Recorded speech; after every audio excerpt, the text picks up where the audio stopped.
Welcome to the very first segment of the Blue Seat for 2020. We are so excited about our very first segment, which deals with faith-based organizations. We're very proud that we have 3 INIE members who are extreme wonderful leaders in our community who are sitting in the blue seat. So we have the blue chairs going on for the very first segment. And joining us in chair number 1 would be Donald Parks. He is the Executive Director of Good News Outreach. And next to Donald is Renee Miller, the Executive Director with City Walk Urban Mission. And then rounding up the group this morning is Freddy Branham, he's the Executive Director with ECHO. So welcome all 3 of you to the blue seat. Thank you, Elaine. Yep. So let's get started with a wonderful statistic. 14% of nonprofits in Tallahassee are religious or spiritually based, aka faith-based organizations. How would you define faith-based organizations? I'll take this one. I think for myself, you can do the same thing that a secular organization does. It's not the what, but it's the what behind it. And so for us, being faith-based is maybe providing some similar services, but we're doing it as an act of worship. And so for us, it's why we have a food pantry, why we have a clothes closet, why we serve the homeless. That's part of, or an act of worship for myself and our organization. So I guess what would set it apart from just being altruistic is the why behind it and the who behind it. And so it's not necessarily that you are so different from any other shelter or any other food pantry. Anybody can do those things. It's just your personal perception of why you're doing those things. Does it need to be affiliated with a denomination to be considered faith-based organization? No, you don't have to even have a whole organization. One person doing one thing could be doing it out of their faith. And I think it's also important, at least for me, we all, faith-based organizations are not monolithic. There's diversity within them. And I would agree completely with what Renee said. We're motivated to act out our faith, but we're completely inclusive. You don't have to have a particular denomination or even a particular religion or even any religion at all, as long as you're motivated by a higher call. That would be my perception. But within that, what City Walk does may be slightly different from what Good News or ECHO does. But I think Renee's point on, it's the motivation for what we do, which is to serve others regardless of their belief system or lack of belief system. One thing I might just add on top of that is, I think faith is a very personal thing. And so for me, it comes from a relationship. It's rooted in relationship. And so it's not so much a set of beliefs necessarily that we all adhere to, or it's not necessarily a place or a physical location that, like a house of worship, that's faith necessarily. And unfortunately, we sometimes get into a bucket or a category that defines us as that. So I think to get even more than just a faith-based organization, you've got to narrow it down to the person who has that faith. And I think for me, again, it's important that outside of the belief system, it's that personal relationship we have with that higher power, that higher entity, the one that dictates what we do and why we do it. And I really think that that's where we're locked in, at least specifically from the Christian faith aspect of it. I mean, it's a rescue mission, a restoration mission. It's not a moral compass or some sort of role model that we follow. It's somebody who completely requires a 180. It requires a complete change and transformation rather than just good acts. That's great, thank you. My next question for you, which ties right in line with that, is what public stereotypes do you believe exist for faith-based organizations? And I'm using air quotes for the viewers here. So what stereotypes, maybe the ones that really kind of maybe bug you the most?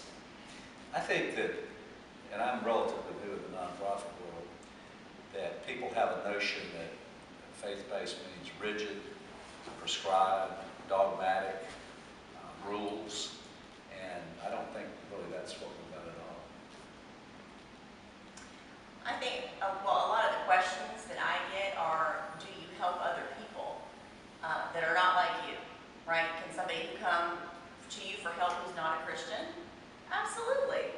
I wouldn't be a Christian if I only hung out with Christians, because that's not what Christ did, right? So we are to go to all kinds of people and show the love of God, the love of Christ, but that whether they follow him or not,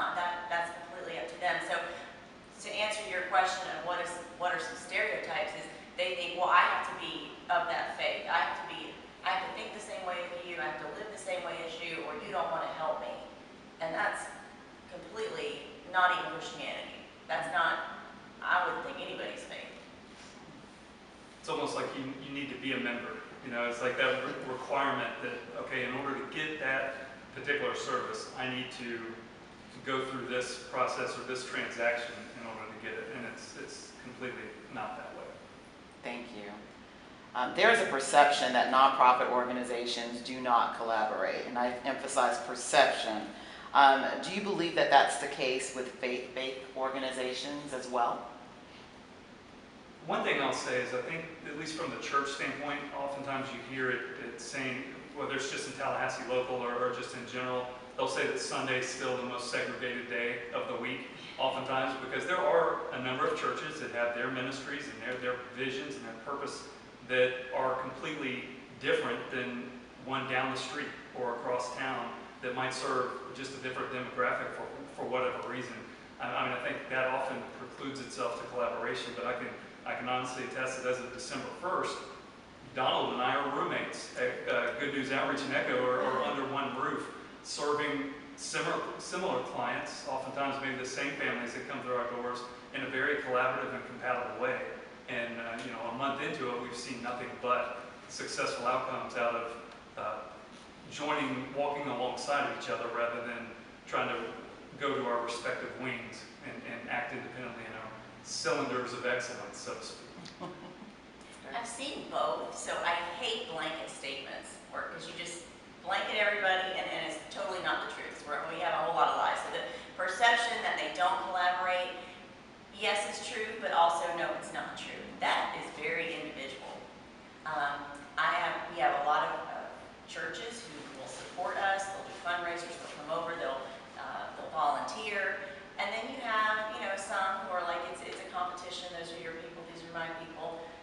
That's not a good representation of our faith. That's not a good representation of the nonprofit world. And I don't necessarily think that anybody means for that to happen. I think when it does happen, that it's more of a busyness. Like, you can't do everything. And so if you're going to pick something to support, you might you're going to try to support what you're doing first instead of collaborating. So the perception that they don't collaborate, I don't think maybe is intentional as much as it is just a time factor. And I would say that there's really no difference between faith-based and non-faith-based.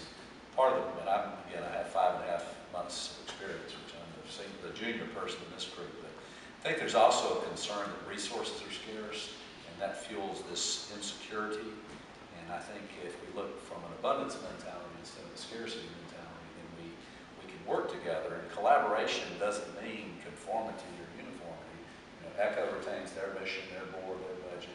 Good News does the same, but we haven't found any incompatibility at all, because what we want to do, I think, what all of us want to do, is to facilitate transformative impact in people, to help them to move out of their current situations as much as is practical, respecting their right to make their own decisions. But I found nothing but collaboration in my short time with Good News. So this is a great segue into our next question. What are some of the ways in which faith-based organizations can collaborate? There are really so many, it's hard to limit them, but I think, as Renee pointed out, it starts with conversations. Yeah, you have to know what someone else is doing, and if you don't, you're going to try to do everything, and that, mission creep happens. And so one of the things that we've done is have those conversations and network with other nonprofits to say where the holes are. So there's not a duplication of efforts. So we might be great at having a clothes closet or a food pantry, but maybe Career Source Capital Region, their people need clothes for job interviews, and they are great with doing resumes and helping people search for jobs. So they'll send their clients over to us to outfit them with the clothing that they need. People come to us, they need jobs, we want to help them. I can write a resume for somebody, not my specialty, not what I want to spend my time doing, so I'm going to refer them to that organization. So you don't have to feel like you have to do everything. And two, just because we are a faith-based organization and we have Christian convictions, it doesn't mean that we're not going to collaborate with an organization who's secular or has a different faith background. And I know in an earlier question too, or a conversation that we were having, that I know Donald and Freddy, y'all are roommates. with both organizations being under one roof. And I think that's really impactful as well too, because you can look at the operations side of a nonprofit and say, what does that nonprofit organization have as an asset that maybe I can use, and vice versa. Are there any other things that ECHO and Good News Outreach have been able to collaborate on as an example? Well, there's some very practical ways that don't seem significant, just in terms of staffing and having someone at the front desk to answer telephones, and being flexible when clients come in real time. If someone has a need for case management, for example, and ECHO has professional case managers, we can quickly get them that service, as opposed to, say, call ECHO and see if you can get with them. So I think that's one of the things I've seen in very practical ways. And again, having a colleague like Freddy and Keisha and Kia and Fundra to interact with, I think helps me certainly become a more effective nonprofit leader. Well, because of all three of you and your willingness to serve, INIE is launching the Faith Inc. Roundtable Talks in 2020. And so I do want to say thank you so much for your willingness to do that and commit the time. The roundtable event will allow for faith-based organizations as well as other organizations to gather for some meaningful dialogue on strategies to build awareness of their mission and form some really strong collaborations. The first roundtable is on March the 12th, which is going to be led by Freddy, so thank you so much. And that subject matter is going to be working with government entities. The event is free, again, for any faith-based or non-faith-based organization.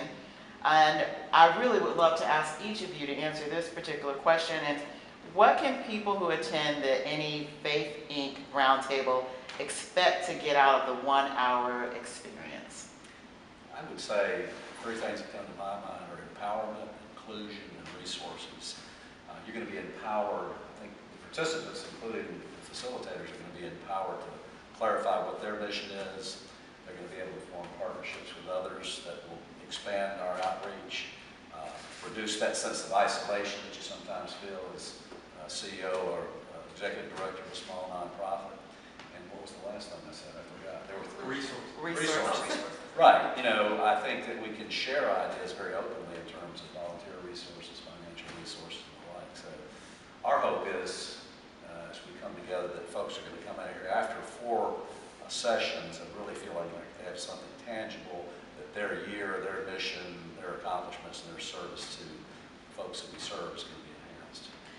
It's interesting you say that, Donald, because I look at each of the subject matters that we have all agreed on, and I think that they will get that accomplishment or that feeling after every single one of them. I think it's not almost like a series where at the end of it or something, you're going to get that. The three of you and those subject matters, every single one of them, I think people will walk away with that feeling. I really do believe that. It is going to be packed with meat. It's not fluff. It's going to be packed with some really good stuff that you can chew on. Preacher in the room's got to quote a Bible verse, but in the multitude of counselors there is wisdom. And when you get together, that iron sharpens iron, there is wisdom in that. And so one of the things that I love about INIE and networking, I will say that networking with other nonprofits and other businesses is the key to our success, other than God giving it His blessing, is networking. And when you bring people together to collaborate, that sense of isolation that you mentioned dissipates, because it can be so lonely and you feel like, I'm the only one that goes through this, I'm the only one that struggles with that, and you're not. And when you have other EDs or other pastors or other leaders around, you go, oh, you struggle with that too? How did you overcome it? And then the light bulbs start going off and miracles start happening, really. So everybody's going to be more successful. That's going to be the outcome. Well, I have the privilege of kicking off this series on March 12th, talking about how faith-based organizations and what we do, how we work with government entities. So I think the biggest thing for me would be, just open the door, address the elephant in the room of what are the misconceptions, both on either side of the table. Faith-based organizations, churches may have a fear of what government entities would require them to do, or perhaps change, or anything that would not align with what their mission and their religious or faith-driven mission is.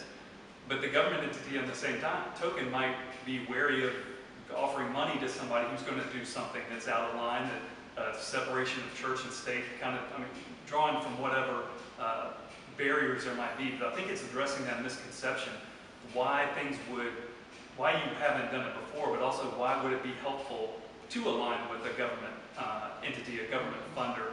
And it won't be going through a 200-page request for an application or a proposal and a step-by-step process, but it would be more of that conversation, the dialogue of what benefits when we all bring to the table. And going back to that individuality, that personal identity that we all have, you'll find far more like-minded people within the walls of government that would be willing to help you and willing to coach you and direct you to opportunities that would bring in funding, but also allow you to carry out your mission. And those two don't have to be mutually exclusive. Wonderful. Well, I cannot thank you enough for your membership with INIE, your willingness to facilitate the Faith Inc.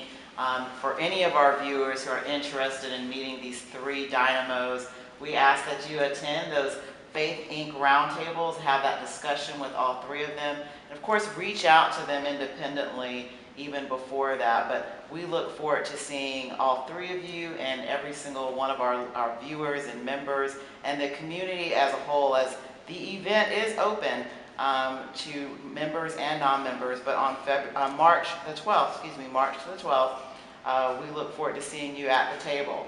So thank you so much, all three of you. We appreciate the time in the seat to talk about faith-based organizations.